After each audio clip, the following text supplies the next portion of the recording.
明仔载是清明连假的上尾天，这气象局预估讲，这天气甲今仔日应该是差不多的，到拜四才会落雨。那塞车的部分，高速公路局表示，各地头上北的车阵过道了后就会开始出现，依然要到台北对早起9点就会开始塞，建议民众就要闪过到塞车的时间也个路段。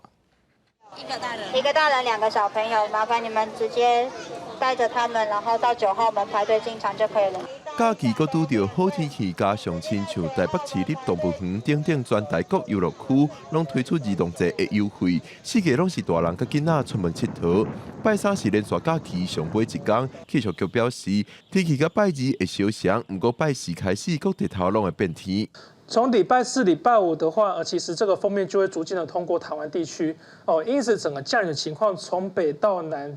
由北往南就会逐渐的都会有一些降雨的情况产生。温度比较明显的一个变化的话，可能就是要落在周5、周6这2天哦。那因为这个东北季风增强的关系，一个北台湾的一个温度曲线图。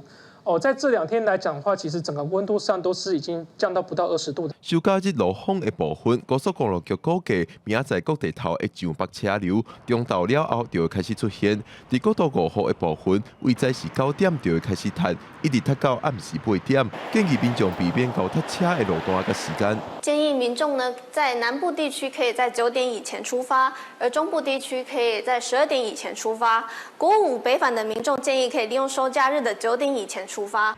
高公局表示，拜三国道5号上北所下到头城，继续实施高承载管制，国道以单一费率来收费，连到5点暂停收费。也鼓励民众使用西滨快速道路、省道等替代路线，避免塞车。记者郭林玉凯台北报道。